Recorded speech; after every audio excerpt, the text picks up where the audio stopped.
99 গুণ যিনি ভালোবাসেন, আপনারে আমারে আগুনে পুড়তে আল্লাহর কি কষ্ট লাগবে না?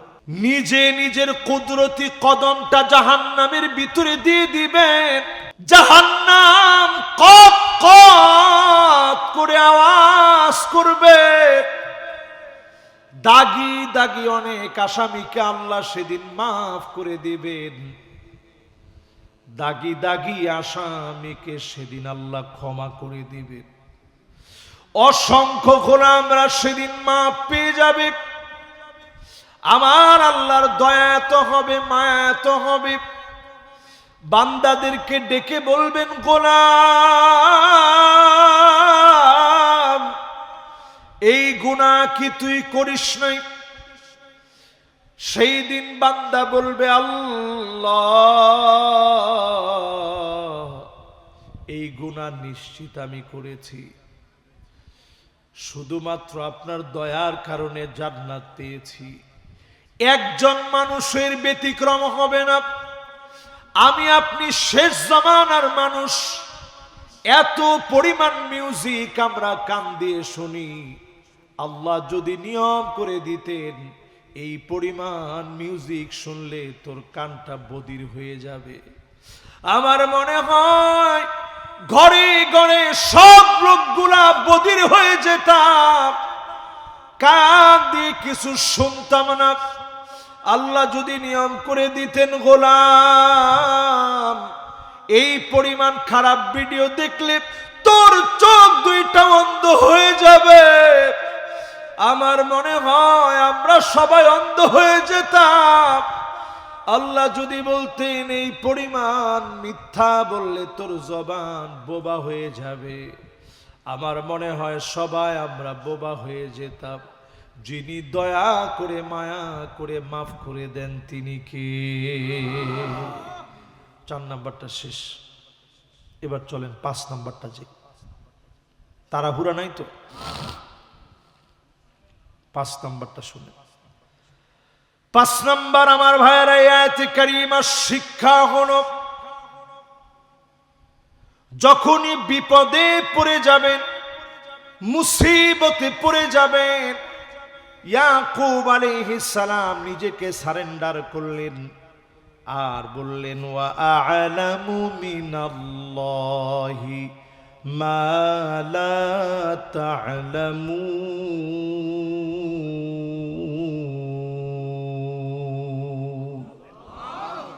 আমি আল্লাহ সম্পর্কে যা জানি তোমরা জানো না। বিপদে যখন পড়ে যাবেন, আল্লাহর সবচেয়ে কাছে নিয়ে ইসমে আজম পড়ে পড়ে দোয়া করবেন, ইয়া হাইয়ু ইয়া কাইয়ুম বিরহমাতিকা আস্তাগীথ। নবীজি বদর যুদ্ধে, যেদিন যুদ্ধ হবে তার আগের রাতে মসজিদে আরিশ নামে বদরের প্রান্তের সামনে ছোট্ট একটা জায়গা ছিল, নবীজি সেই জায়গায় সিজদায় পড়ে গেলেন। সিজদায় গিয়ে বারবার আমার নবী কান্দে আর আল্লাহরে বলে, ইয়া হাইয়ু ইয়া কাইয়ুম।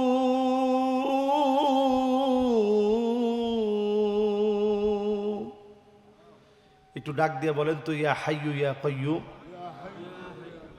জোরে, এমনি না, আরেকটু মহাব্বত নিয়ে কোন, ইয়া হাইয়ু ইয়া কাইয়ুম।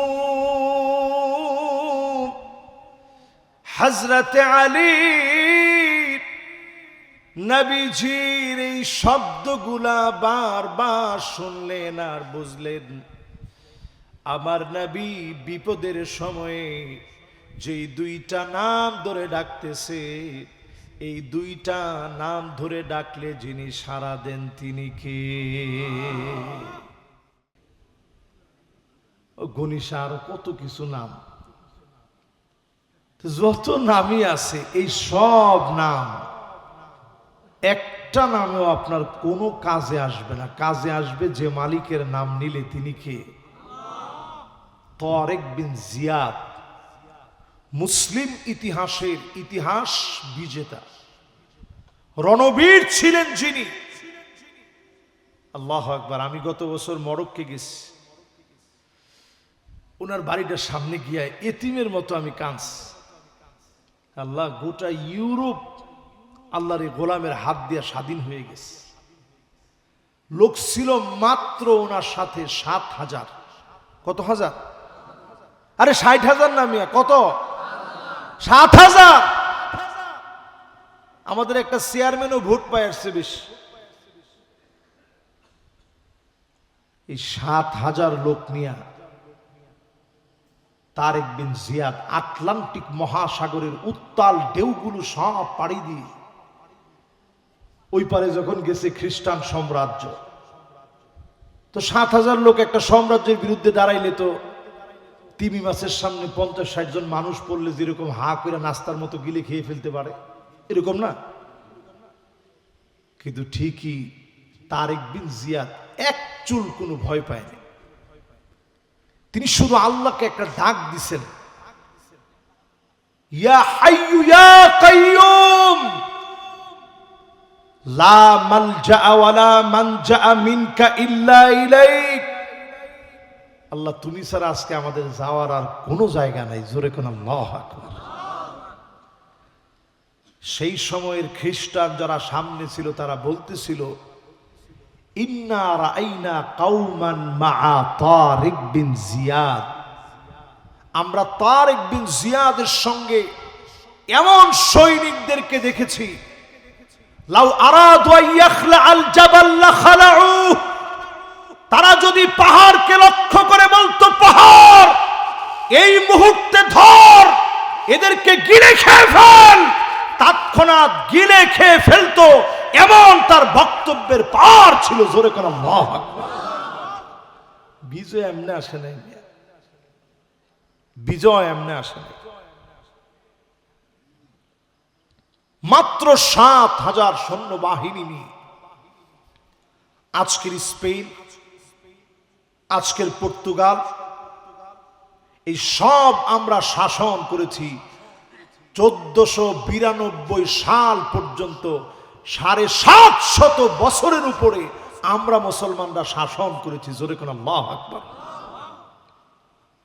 এই জন্য প্রিয় ভাইরা আমার, দুশ্চিন্তায় যখন পড়বেন, পেরেশানির ভিতরে যখন পড়বেন, ইয়া হাইয়ু ইয়া কাইয়ুম বলে আল্লাহকে যখন ডাক দিবেন, যিনি আপনার আমার আপন হয়ে যাবেন তিনি আমার আল্লাহ। জোরে বলেন কে? কয় নাম্বারটা শেষ? এতক্ষণে 5 নাম্বার। আল্লাহু আকবার। বাকি 5টা শুনবেন না, থাকুক আজকে। তাহলে বলে ফেল দিই, কি বলেন? 6 নাম্বার প্রিয় ভাইরা আমার, যতজন আজকে আমার সামনে বসছেন, আসাদুন নাসি বালানাল আম্বিয়া সুম্মাল আমসাল ফাল আমসাল, সবচেয়ে বড় বড় পরীক্ষা আল্লাহ নবীদেরকে নিয়েছেন। এরপরে যারা সবচাইতে সেরা সেরা মানুষ হবে, বড় বড় পরীক্ষা হবে। যত বড় পরীক্ষা হবে তত বড় যিনি আপনাকে বানায় দিবেন তিনি কে? হাদিসের মধ্যে আসছে, আল্লাহ প্রত্যেকটা মানুষের জন্য একটা নির্ধারিত অবস্থান লিখে রাখছে, যে আমার এই বান্দাটা ঠিক এই মর্যাদায় পৌঁছাবে। আপনি আপনার নিজের আমল দিয়া পৌঁছাইতে পারতেছেন না, তখন আল্লাহ একটা পরীক্ষা নিবে। এই পরীক্ষা নিয়ে রেজাল্ট হিসেবে ওই জায়গায় আল্লাহ আপনারে বসায় দিবে। জোরে কোন আল্লাহু আকবার। এই জন্য প্রিয় ভাইয়েরা আমার, বন্ধুরা আমার, নবীদের পরীক্ষা কল্পনা করেন। নবী ইব্রাহিম আলাইহিস সালাম আগুনের সামনে পরীক্ষা দিলেন। পুরো সাম্রাজ্য নবী ইব্রাহিম আলাইহিস সালামের বিরুদ্ধে। আগুনের সামনে তিনি পরীক্ষা দিলেন। আল্লাহ পাক আগুনকে ডাক দিয়ে অর্ডার করলেন, কুলনা ইয়া নারু কুনি বারদাও ওয়া সালামান আলা ইব্রাহিম।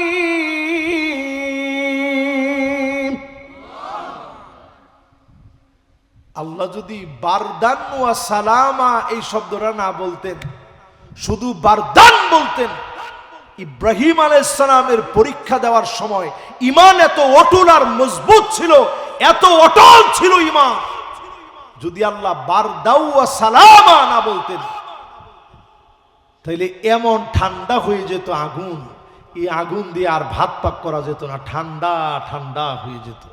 জোরে কোন আল্লাহু আকবার। আগুনে পড়ে গেছে। সেই মুহূর্তে জিবরিল আলাইহিস সালাম এসে বলে, ও নবী ইব্রাহিম, আমার কাছে কি আপনি কিছু চান? আমার পাখাগুলা দিয়ে জাপটা মেরে দিব, আগুন নিভে যাবে। আলাকা হাজাতুন ইয়া ইব্রাহিম, ও নবী ইব্রাহিম, আপনি কি আমার কাছে কোনো সাহায্য চান নাকি? ইব্রাহিম আলাইহিস সালাম বলেন, না না, তোমার কাছে আমি কোনো সাহায্য চাই না। আমি আগুনে পড়েছি, আমার মালিক তো আমারে দেখে। আমার মালিক যদি আগুনে ফেলে খুশি হয়, আমি ইব্রাহিম আগুনে পুড়ে সারখার হতে রাজি। আল্লাহর মায়া লেগে গেছে। ইব্রাহিম আলাইহিস সালাম পাশ। ৮৬ বছর পরে সন্তান হইছে। আল্লাহ অর্ডার করছে, যাও সন্তানরে রেখে চলে আসো। আল্লাহ কই রাখমু? কই মরুভূমির মধ্যে রেখে চলে আসবা। ইব্রাহিম আলাইহিস সালাম যখন রেখে চলে আসতেছে, হাজারা আলাইহিস সালাম পিছন থেকে ডাক ডাক দিয়ে বলতেছে, স্বামী গো, কই রেখে যাইতেছেন? আমি কি আপনার মনে কোনো কষ্ট দিছি? আর এখনকার বেডিরা যদি হইতো কি করত? একটু চিন্তা করেন কি করত। অনেকে একটা শখ আইকা ফেলাইছে যে হুজুর পিছন দিক দিয়ে আইসা গলা টিপে তো মেরে ফেলতেই যাবে। ইব্রাহিম আলাইহিস সালামের স্ত্রী কেমন ছিল? হাজারা আলাইহিস সালাম সাধারণ আল্লাহর একজন বান্দি ছিলেন, কিন্তু কত দামি বান্দি ছিলেন চিন্তা করেন। জিজ্ঞাসা করে, স্বামী আমার উপরে কি কষ্ট পাইছেন? আমি কি কোনো দুঃখ দিয়ে ফেলছি? ইব্রাহিম আলাইহিস সালাম কোনো কথা বলে না। এবার স্ত্রী বলে, স্বামী গো, আল্লাহু আমারাকা ইয়া ইব্রাহিম, ও নবী ইব্রাহিম, আল্লাহ কি আপনাকে আমাকে রেখে যেতে বলছে? ইব্রাহিম আলাইহিস সালাম বলেন, নাম, আল্লাহু আমারানি, আমার আল্লাহ রে রাখতে বলছে, এই জন্য রাইখা চলে যেতেছে। ঠিক যখন চলে আসতেছেন ইব্রাহিম আলাইহিস সালাম, স্ত্রী একটা কথা শোনায় দিছে, স্বামী শোনেন, ইদান লা ইউদাইউনি আল্লাহ, আল্লাহ যদি এই বিপদে আমাদেরকে খোলা মরুভূমির ভিতরে রেখে যেতে বলে, দুনিয়ার স্বামী তার স্ত্রীরে ভুলে যেতে পারে, স্ত্রী হয়ে স্বামীরে ভুলে যেতে পারে,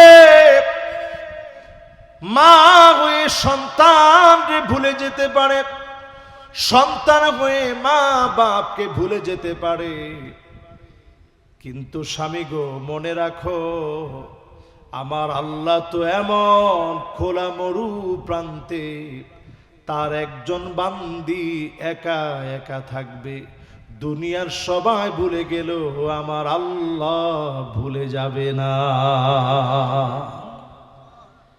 এই কথাটা ইব্রাহিম আলাইহিস সালামের কানের মধ্যে শোনাই দিচ্ছে। ইব্রাহিম আলাইহিস সালাম চোখের একটু আড়াল হয়েই মায়া লেগে গেছে সন্তানের জন্য, স্ত্রীর জন্য। আল্লাহর কাছে তৎক্ষণাৎ কৃতজ্ঞতার ভাষায় বলতিস, রব্বানা, ও আমার আয় রব, ইন্নী আসকানতু মিন যুররিয়্যাতি বিওয়াদিন গায়রি যী যার'ইন ইনদা বাইতিকাল মুহাররাম রব্বানা লিউকিমুস সালাহ।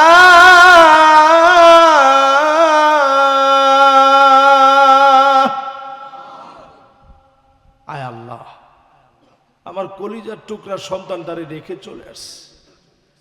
৮৬টা বছর ধরে আল্লাহ আমার সন্তান আদি নাই, আজকে রাইখা চলে আসছি খোলা মরু প্রান্তের ভিতরে, কিছুই নাই তাদের কাছে। আল্লাহ, আপনি আমার স্ত্রী আমার সন্তানদেরকে দিয়া এই ভূমির ভিতরে নামাজকে কায়েম করে দিন। জোরে কোন আল্লাহু আকবার। আপনি এখন কাবায় গিয়া দেখেন, 24টা ঘন্টার এমন একটা মিনিট পাবেন না, সেকেন্ড পাবেন না, ইকো সেকেন্ড পাবেন না, ন্যানো সেকেন্ড পাবেন না যখন আল্লাহর ঘর কাবায় সেজদা হয় না। জোরে কোন আল্লাহু আকবার। আর ওই কাবার দিকে ফিরে আমরা নামাজের জন্য মুয়াজ্জিন প্রত্যেক দিন আপনাদের এলাকায় এলাকায় আজান দিচ্ছে, ডাকতেছে, নামাজ হচ্ছে, সবাই কাবার দিকে ফিরে নামাজ পড়তেছে। বাংলাদেশে যখন ফজর পড়তেছেন, আমেরিকায় ওই সময় রাত হয়ে গেছে। না না, আমেরিকায় তখন এখানে ফজর পড়তেছেন মানে 5টায়, আমেরিকায় তখন এখানে সকাল 5টা, তো ওইখানে তখন একেবারে মানে ওইখানে সন্ধ্যা টন্ধার কাছাকাছি। চিন্তা করতে পারেন, এই যে দুনিয়ার ভিতরে এক এক জায়গায় এক এক অবস্থায় সবাই আল্লাহ ডাকতেছে। প্রিয় ভাইরা আমার, বন্ধুরা আমার, 2 নাম্বার ইব্রাহিম আলাইহিস সালাম দোয়া করলেন, আয় আল্লাহ, আমার এই পরিবারের প্রতি তুমি মানুষের মহব্বত তৈরি করে দিও। আমরা ইব্রাহিম আলাইহিস সালামের পরে হাজার হাজার হাজার বছর পরে আমরা আসছি। ধরেন 4000 বছর আগের ঘটনা বলতেছি আপনাদেরকে। এই যে হাজার হাজার হাজার বছর আগে ইব্রাহিম আলাইহিস সালাতু ওয়াস সালামের বিশাল ঘটনা, এই 3500, 3000, 4000 বছর আগের ঘটনা। এখনো যখন আমরা দরুদ শরীফ পড়ি, আল্লাহুম্মা সাল্লি আলা মুহাম্মাদ ওয়া আলা আলি মুহাম্মাদ কামা সাল্লাইতা আলা ইব্রাহিম ওয়া আলা আলি ইব্রাহিম ইন্নাকা হামিদুম মাজিদ। اللهم بارك على محمد وعلى آل محمد كما باركت على إبراهيم وعلى آل إبراهيم إنك حميد مجيد। নবীজির নাম 2 বার আসছে প্রথম অংশে, ইব্রাহিম আলাইহিস সালামের নামও 2 বার আসছে, হামিদুন মাজিদুন আল্লাহর নামও 2 বার আসছে। দ্বিতীয় অংশের ভিতরে আমার নবীর নাম 2 বার, ইব্রাহিম আলাইহিস সালামের নাম 2 বার, আল্লাহর নামও 2 বার। পুরা দরুদের ভিতরে আল্লাহর নাম 4 বার, নবীজির নাম 4 বার, ইব্রাহিম আলাইহিস সালামের নামও 4 বার। কোন আল্লাহু আকবার। ছোট্ট ইসমাইল যখন ক্ষুধার জন্য ছটফট করতেছে, মা হাজার আলাইহিস সালাম পানি পানি বলে দৌড়াইতেছে। যেই সাফা মারওয়াতে এখনো হাজী সাহেবরা গেলেই ওমরা করার জন্য তাওয়াফ করার পরেই সাফা মারওয়াতে সাঈ করা লাগবে, সাফা মারওয়াতে সাঈ করবে, ওই জায়গায় পানি পানি বলে যখন দৌড়াচ্ছিল, দৌড়াইতে দৌড়াইতে দৌড়াইতে দৌড়াইতে আল্লাহর বড় মায়া লেগে গেছে। ইসমাইল আলাইহিস সালামের পা থেকে পানি উঠতেছে, পায়ের নিচ থেকে। মা তখন উনি উনার ভাষায় হাজারা আলাইহিস সালাম, তিনি বলছে জম জম, মানে পানি তুই থাম, যাইস না, তুই চলে গেলে আমরা কেমনে থাকবো। এমন পানি দিছে, বর্তমান বিজ্ঞান গবেষণা করে দেখে খাদ্যের উপাদান মানুষ যেভাবে আমিষ খেলে, শর্করা খেলে, ভিটামিন খেলে, প্রোটিন খেলে হেলদি লাইফ লিড করতে পারে, শারীরিক সক্ষমতা পায়, শরীরটা চলার শক্তি অর্জন করে, এই পানির ভিতরে আল্লাহ পাক খাদ্যের উপাদানগুলা দিয়ে দিয়েছে। ছোট মানুষ খেয়ে বাঁচবে। এই পানি যখন দেখছে, পাশ দিয়ে যাচ্ছিল একটা গোত্র, নাম জারহুম গোত্র। যেই গোত্রটা ছিল তৎকালীন আরবের সবচেয়ে শুদ্ধ আরবি ভাষাভাষী যারা সবচেয়ে সুন্দর আরবি বলতো, এই লোকগুলারে দিয়া ছোটবেলাতেই আল্লাহ রাব্বুল আলামিন ইসমাঈল আলাইহিস সালামকে আরবি ভাষা শেখানোর জন্য এখানে আনছে। কারণ এই বংশ থেকে আসবে আমার নবী, নবীকুলের সম্রাট পেয়ার হাবিব মুহাম্মদ সাল্লাল্লাহু আলাইহি ওয়াসাল্লাম। জোরে কোন আল্লাহু আকবার। এই জন্য আমার ভাইয়েরা, পরীক্ষা যত বড় হবে, নবী আম্বিয়া আলাইহিস সালামের পরীক্ষা বড় হয়েছে, যত নেককার হবেন পরীক্ষা বাড়বে। এই পরীক্ষাগুলা সময় বুঝে নেবেন, অচিরেই যিনি বড় নিয়ামত দিবেন তিনি কে। আর বাকি আছে তিনটার বেশি লম্বা করব না। 7 নম্বরে প্রিয় ভাইয়েরা, একজন আলেমে দিন উঠছেন, বাপজান একটু বসলে আমরা, এই যে এখনই ছুটি দিয়ে দিব ইনশাল্লাহ, উনি একটু টানা দিতেছে, বসে পড়বে ইনশাল্লাহ। কন ইনশাআল্লাহ, জোরে কন ইনশাআল্লাহ। এবার 7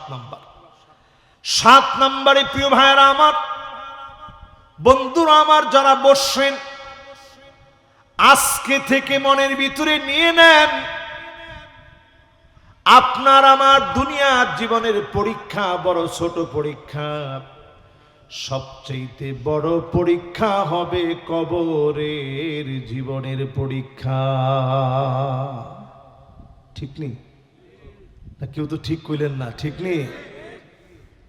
হুজুর কবরের কি এর পরীক্ষা? হুজুর আমরা কবরে দিয়ে হাঁটি, কই টের পাই না। আপনি মানুষ দেখে শুনতে পান না, কবরের ভিতরে যে আযাব হয়, অনেক সময় দেখবেন গরু বেঁধে রাখছেন, দড়ি ছিঁড়া চলে গেছে, হয় না? হয় না? হয় না? এরকম ছাগল বাইধা রাখছেন, ছাগল লাফাইতেছে। ফায়াদরিবুহু দারবাতাম বিল হাদিদ, লোহার হাতুড়ি দিয়ে কবরের ভিতরে পিটাবে। ফায়াসিহু সাইহাতান, ব্যক্তি এত জোরে চিৎকার করবে, তার চিৎকার কুল কায়নাত শুনবে। দুইটা সৃষ্টি শুনে না, একটার নাম হচ্ছে মানুষ আর আরেকটার নাম হলো জিন। মানুষ আর জিন শুনে না, সবাই শুনে। এজন্য কবরের পরীক্ষার জন্য প্রস্তুত হবেন। যেই পরীক্ষার প্রশ্নগুলো আল্লাহ পাক আগেই ফাঁস করে দিলেন, তার মানে হলো উত্তর দেওয়াটা বড় কঠিন হবে। ঠিক নেই? ওই যে পরীক্ষার প্রশ্ন সহজ, তাইলে খাতা দেখা আরে কঠিন, খাতা দেখা। এই পরীক্ষার প্রশ্ন আগে ফাঁস হয়ে গেছে, তাহলে কেমন কঠিন হবে প্রশ্ন চিন্তা করে। এই পরীক্ষার রেজাল্ট বড় কঠিন হবে। কবর সেদিন কাউরে চিনবে না। নবীজির প্রিয় সাহাবী নাম মুআয বিন জাবাল, ইসলাম গ্রহণ করছেন 30 বছর বয়সে, ইন্তেকাল করেছেন 36 বছর বয়সে। তার মানে ইন্তেকাল করার আগে ইসলাম গ্রহণ করার পর থেকে সময় পেয়েছেন কয় বছর? আপনার আমার ইসলামের বয়স কত বছর হয়েছে একটু হিসাব মিলান। উনি মাত্র 6 বছর পাইছেন। সেই দিন মুআয বিন জাবাল দুনিয়া থেকে চলে গেলেন, নবীজি আসমানের দিকে তাকালেন, তাকায় দেখেন আল্লাহ পাক 7টা আসমানের দ্বার খুলে দিয়েছেন। অজর ধারায় রহমত গুলা বর্ষিত হয়ে যাচ্ছে। নবীজি একটু অবাক হয়ে গেলেন, কি হয়েছে? এরপরে নবীজি দেখলেন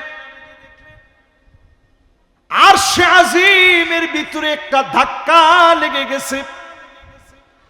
মুআয বিন জাবালের ইন্তেকালের জন্য আরশে আজিমের মধ্যে নড়াচড়া খেয়ে গেছে। নবীজি এমন ভাবে দ্রুততার সহিত নবীজি যাচ্ছেন, এমন দ্রুত বেগে নবীজি হেঁটে হেঁটে যাচ্ছেন। সাহাবায়ে কেরাম নবীজির পিছনে পিছনে হাঁটতেছে। সাহাবায়ে কেরামের জুতার ফিতা ছিঁড়ে যাচ্ছে। ডেকে বলতেছেন, ওগো নবীজি, এত তাড়াহুড়া করে কোথায় যান? নবীজি বলেন আমার সাদ মারা গেছে, আমার মনে হচ্ছে আল্লাহ পাক ফেরেশতা নাজিল করে দিয়ে আমার মুআয বিন জাবালকে, আমার সাদ বিন মুআজকে, আমার সাদ বিন মুআজকে আল্লাহ পাক ফেরেশতা নাজিল করে দিয়ে সাদ বিন মুআজকে আল্লাহ রাব্বুল আলামিন গোসল করায় দিবেন, ফেরেশতারা গোসল করায় দিবে। এজন্য আমি নবী তাড়াতাড়ি যাচ্ছি আমার সাহাবীকে আমার নিজের দুইটা হাত দিয়ে আমি নবী গোসল করায়া দিব। নবীজি গিয়ে হাজির হয়েছে, হাজির হইয়া নবীজি নিজে গোসল দিছেন। এবার নবীজি আমার এত আস্তে আস্তে আস্তে আস্তে যাইতেছেন। সাহাবায়ে কেরাম প্রশ্ন করে, ওগো নবীজি এখন এত আস্তে আস্তে যাচ্ছেন কেন? নবীজি বলেন আমি যা দেখি তোমরা তা দেখো না। একজন না, দুইজন না, ৭০,০০০ ফেরেশতা আল্লাহ নাজিল করে দিয়েছে আমার সাদের জানাজার জন্য। নবীজি নিজে জানাজা পড়ায়া নবীজি নিজে কবরের মধ্যে রাখলেন। কবরের ভিতরে নবীজি রেখে সাদ বিন মুআযের লাশ রেখে কি মনে করে বাপ যেমন সন্তানকে কবরে রেখে বারবার ফিরে ফিরে কবরের দিকে তাকায়, আমার নবীও বারবার ফিরে ফিরে কবরটার দিকে তাকাচ্ছে। কি মনে করে আমার নবীজির দুইটা চোখ মুবারক থেকে জর্জর করে গড়া গড়া পানি পড়ে। নবীজির সাহাবায়ে কেরাম বলে, ওগো নবীজি কেন আপনি কাঁদতেছেন? এরপরে নবীজি মুস্কে একটা হাসি দিলেন। আল্লাহর নবী বলেন, আমার সাদের কবরের মাটিটা দেখতেছিলাম চেপে যাচ্ছে। যখন কবরের মাটিগুলা চেপে যাচ্ছিল আমি নবী কেঁদে ফেললাম। আল্লাহর বড় মায়া লেগে গেছে।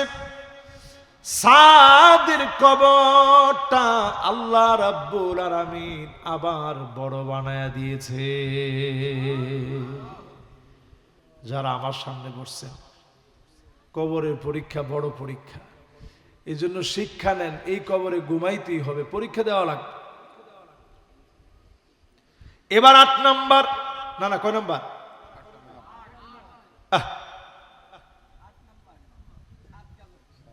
আরে আল্লাহ, তো কখন শেষ করবো না? এই তো মাশাআল্লাহ ৮ নাম্বারে প্রিয় ভাইরা আমার, যতজন আমার সামনে বসছেন অভিযোগ যদি করা লাগে শুধুমাত্র আল্লাহর কাছে অভিযোগ করবেন। মাল্লাম ইয়াশকু ইনদাল্লাহ, যেই লোকটা আল্লাহর কাছে অভিযোগ করতে পারে না, ইয়াশকা ইয়াশকা ওই লোকটা অভিযোগ করে ইলা গায়রিহি, এমন লোকের কাছে, মাল্লা ইয়ারহামুহু, যে তারে কিচ্ছু দিতে পারে না, রহম করতে পারে না। এজন্য যখনই কোনো অভিযোগ মনে আসবে যার কাছে সরাসরি বলবেন তিনি কে। আচ্ছা, আল্লাহ যদি এরকম কর, আল্লাহ তুমি দিবা না কি লিগা দেওই আমারে, গুনাহ হবে? আরে কথা কেন, গুনাহ হবে? আল্লাহ তুমি দিবা না কে, আল্লাহ তুমি দেও। আল্লাহ তোমার কি কোনো অভাব আছে? আল্লাহ তোমার ভান্ডারে কোনো অভাব নাই। আল্লাহ আমার কাছে তো কিছু নাই, আল্লাহ তুমি দেও। কইলে আল্লাহ কি বেজার হবে? हर हमेशा ओ देने को तैयार हो, हर हमेशा ओ देने को तैयार हो, और जो ना मांगे उससे ओ बेजार हो। দুনিয়ার সব মালিকগুলো একবার, দুইবার, তিনবার দিবে, তৃতীয়বার গলা ধাক্কা দিয়ে বের করে দিবে।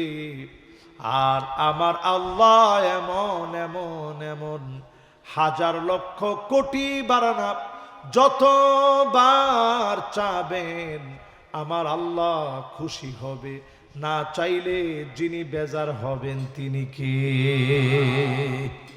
8 নাম্বার শেষ। এবার কয় নাম্বার? 9 নাম্বারে প্রিয় ভাইরা আমার, মুমিন কখনো হতাশ হয় না, মুমিন কখনো দুশ্চিন্তায় পড়ে যায় না। মুমিনের একটা আশ্রয়ের জায়গা আছে, সে আশ্রয়ের জায়গা হচ্ছে আমার আল্লাহর জায়গা। আমার আল্লাহ মুমিনের অন্তরের মধ্যে সব সময় থাকে। আপনি যখন বলবেন ইয়াকা না'বুদু ওয়া ইয়াকা নাস্তাঈন,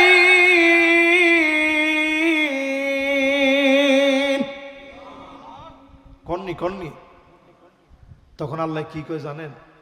আপনি পড়ার সাথে সাথে আল্লাহ বলে হাদা বাইনি ওয়া বাইনা আবদি, বান্দারে এটা আমার আর তোর মাঝে, তোর কি লাগবে আমি আল্লাহ জানি, তুই যা লাগবে বল, বলতে দেরি হবে, আমি আল্লাহ দিতে দেরি করব না। জোরে কোন আল্লাহু আকবার। সব দোয়া 3 ভাবে কবুল হয়।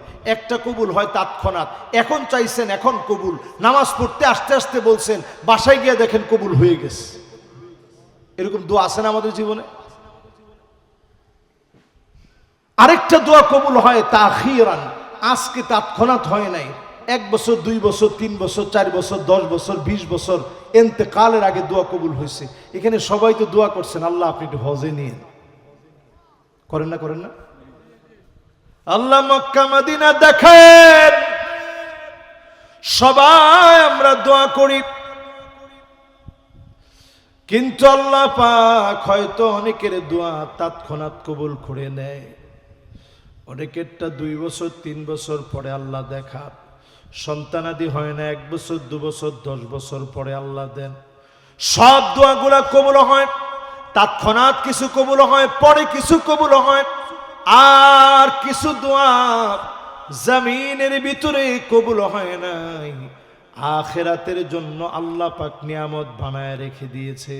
সেদিন আল্লাহ দেখায় দিবে গোলাম, অনেকবার তুই এই দোয়া টুকুন করেছিলি, আমি আল্লাহ এই দোয়ার বিনিময়ে এত বড় নিয়ামত তোরে দিয়ে দিলাম। শেষ 10 নম্বর। কয় নম্বর? ইদা, আরে 9 নম্বর মাত্র গেছে 10। দেখছেন আপনার সভাপতি আরেকটু ওয়াজ করাইতে চায়, হ্যাঁ আরেকটু, ওরে আল্লাহ 10-এর পরে আর করতে পারবো না, একটা আয়াতের তাফসীর। মাশাআল্লাহ,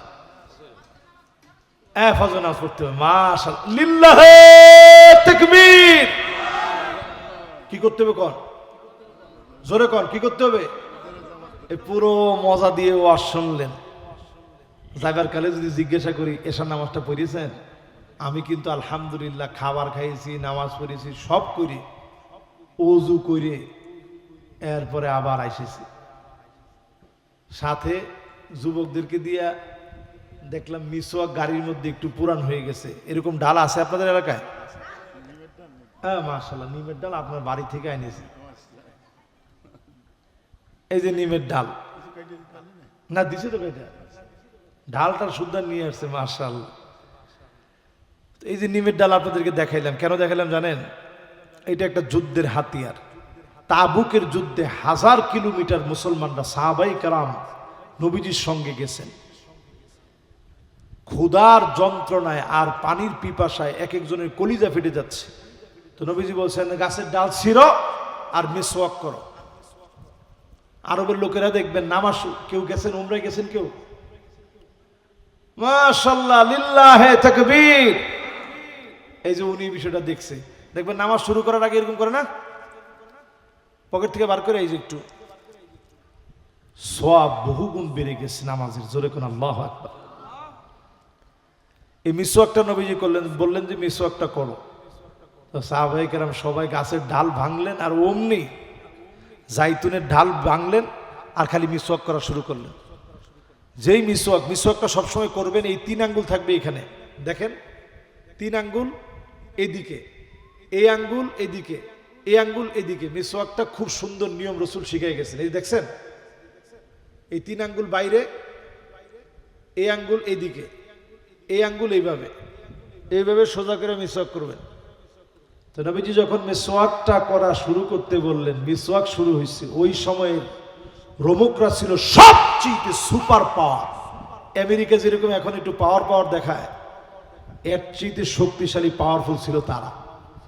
ওরা মুসলমানের খালি মিসওয়াক করা দেখে তারা চিন্তা করতেছে, হায় হায় যেইভাবে ভাঙে দাঁতকে যেভাবে পরিষ্কার করতেছে, ওরা পালি মনে হয় ছাড়বে না। এই এক দৃশ্যে সব কাফের বিতাড়িত হয়েছে, মুসলমানদেরকে আল্লাহ বিজয় দান করছেন। জোরে কেন আল্লাহু আকবার। প্রিয় ভাইরা আমার, 10 নম্বরে বলছিলাম, ইদা হাজাবাহু আমর ফাসাল্লা। নবীজি যখনই কোনো বিপদে পড়ে যেতেন, মুসিবতে পড়ে যেতেন, দুশ্চিন্তায় পড়ে যেতেন, নবীজি আল্লাহর কাছে নামাজ পড়ে দোয়া করতেন। তাহলে বিপদে পড়ছেন, বাবার কাছে যাইবেন, মাজার আর কথা কয় না। চুয়াডাঙ্গায় কিছুদিন আগে একটারে মারছে, আমি যদিও তারে পিটায় মারার পক্ষে আমি না, তারে একবারে পিটায় তার এগুলা সব পুরায় দেওয়ার পক্ষে আমি না, তবে আমি ওইটার পক্ষে। এইরকম যারা ইসলামের নাম দিয়ে যারা জালিয়াতি করবে, রাষ্ট্রপক্ষের উচিত ওই নামদারি মুনাফিকগুলোকে টাঙায় ফেলা, ঠিক কিনা বলে? ওই লোকটা মুসলমানের নাম ধরে ওইরকম সাধুর বেশ ধরে বসে থাকতো। ও বেটা না বিটি তাই তো বোঝা যায় না। এরপরে সেই হিন্দুদের নাম নিজের আগে নামায় জয় কি শ্রী ট্রি লাগায়, এরপরে আবার কালান্দার নাম দিস, জাহাঙ্গীর কালান্দার। এখন তার বিরুদ্ধে বললে অনেকে বলবে যে এই হুজুরের উস্কানিতেই বা সব ভাঙিয়ে ফেলে দিয়েছে। আমি বলতে চাই, এই জাতীয় ভণ্ড যারা আছে এদেরকে চিহ্নিত করেন। এটা ভণ্ডদের জায়গায় বাংলাদেশ না। এই বাংলাদেশের পরতে পরতে অসংখ্য আল্লাহর গোলাম যারা ফাঁসির মঞ্চে গিয়েছে, বাতিলের কাছে ঈমান বিক্রি করে নয়। এদের ত্যাগ তিতিক্ষায় বাংলাদেশটা এখনো টিকে আছে। এত সহজ মনে করেন না। এই জন্য আমার ভাইয়েরা, বিপদে পড়ছেন, তৎক্ষণাৎ সিজদা অবনত হন, আল্লাহর কাছে সিজদা দিয়ে কাঁদেন, আল্লাহ আমি বিপদে পড়ে গেছি, আল্লাহ আমি মুসিবতে পড়ে গেছি, আল্লাহ বিপদে আপনি ছাড়া আমার কে সাহায্য করবে। আল্লাহর কাছে মনের অভিযোগগুলা সব ভাঙা ভাঙা ভাঙা ভাঙা বলেন, দেখবেন দিলটা ঠান্ডা হবে, মহাব্বত বৃদ্ধি পাবে, মনের যত না যন্ত্রণা সব দূর হয়ে যাবে। একমাত্র যিনি পেরেশানি দূর করতে পারেন তিনি কে? শেষ 4টা কথা বলে আমার মাহফিল শেষ করতে চাই।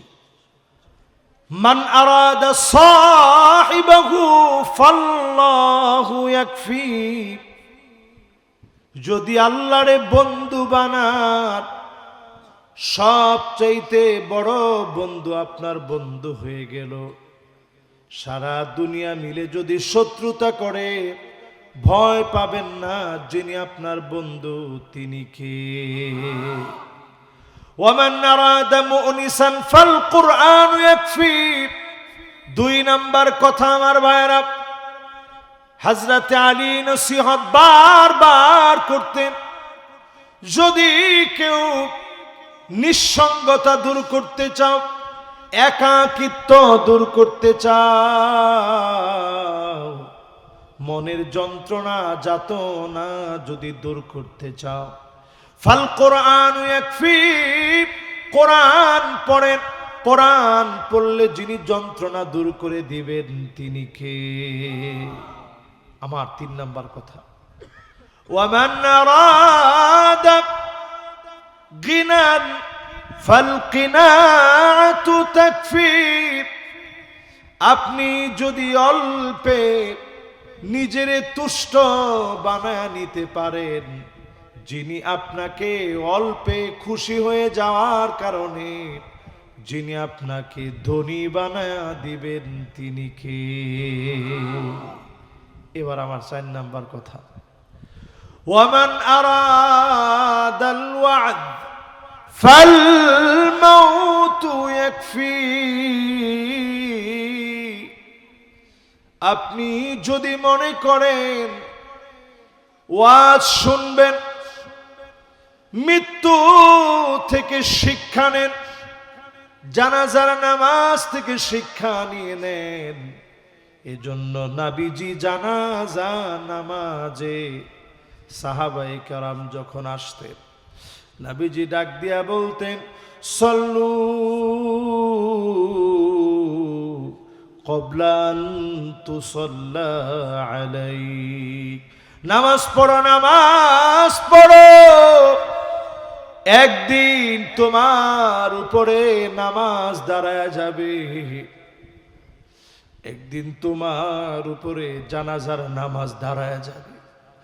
ওই নামাজের পূর্বে নামাজ পড়ো। জীবনে সব নামাজ ইমামের পিছনে দাঁড়াইছেন, একদিন আপনারে সামনে শোয়া দিবে। ওই দিনটা আসার আগে এখনই নামাজি হয়ে যান। কবরটাকে যিনি নামাজের আলো দিয়া আলোকিত বানায় দিবেন তিনি কে? আল্লাহর কাছে কামনা করি প্রত্যেকটা কথা আমাকে আপনাকে সবাইকে মানার তৌফিক দান করুক। পড়েন আমিন।